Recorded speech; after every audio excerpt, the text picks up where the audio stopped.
मैं ये कहना चाहूंगा कि ये कोटा की धरती है, जहां पर कि देश के अनेक क्षेत्रों से आकर युवा छात्र छात्राएं अपने भविष्य को निखारने का कार्य करते हैं।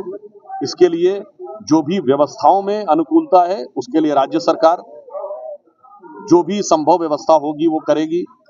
जो कानूनी आवश्यकताएं हैं उसके लिए भी हमारी सरकार काम करेगी। पर मैं छात्रों से भी मैं कहना चाहूंगा कि युवा मन के मन में किसी भी प्रकार का ऐसा भाव नहीं लाना चाहिए। अभी जीवन बहुत पड़ा है आगे, और एक नए जोश के साथ आगे बढ़ना चाहिए।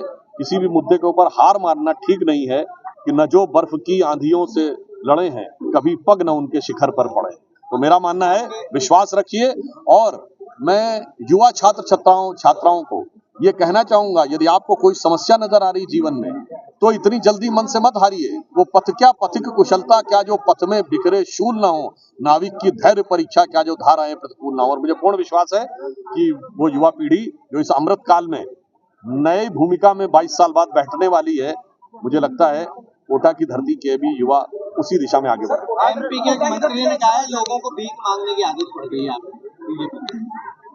देखिए, मुझे कोई ऐसे उसकी जानकारी नहीं है, परंतु भारतीय जनता पार्टी ने लोगों को सशक्त करने का काम किया है। प्रधानमंत्री जी ने मुद्रा योजना, स्टार्टअप योजना और किसानों को सम्मान निधि के द्वारा और इंफ्रास्ट्रक्चर को डेवलप करके एक समग्र विकास का आधार बनाया है।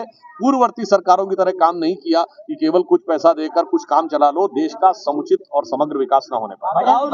अभी महाकुंभ का पर्व संपन्न हुआ। ये मनुष्य जाति के ज्ञात इतिहास का सबसे बड़ा जन समागम था, जो भारत की धार्मिकता, सांस्कृतिक विराटता और वैज्ञानिकता का प्रमाण था।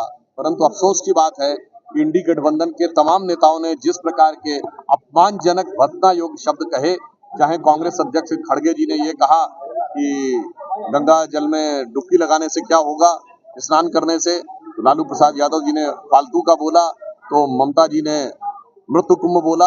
मुझे लगता है कि देश की प्रबुद्ध जनता भली भांति यह समझती है कि इन सभी नेताओं के मन में जो भारतीय संस्कृति और हिंदू धर्म के प्रति हिकारत का भाव है। और यह मैं पुनः कहना चाहता हूं, ये सारी की सारी चीजें प्रेरित हैं एक बड़ी योजना के तहत, क्योंकि इन्हीं के गठबंधन सहयोगी दक्षिण भारत में एक कॉन्फ्रेंस कर चुके हैं, इरेडिकेशन ऑफ सनातन धर्म, यानी हिंदू धर्म का समूल नाश। तो इनके सारे विचार उसी भाव से प्रेरित हैं, परंतु देश की जनता उसको भली भांति समझ रही है और देश की जनता उन्हें संदेश दे रही है।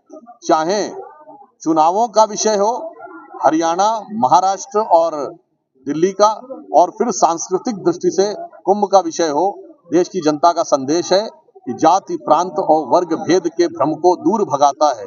सबके मन का भाव एक है, सबकी भारत माता है।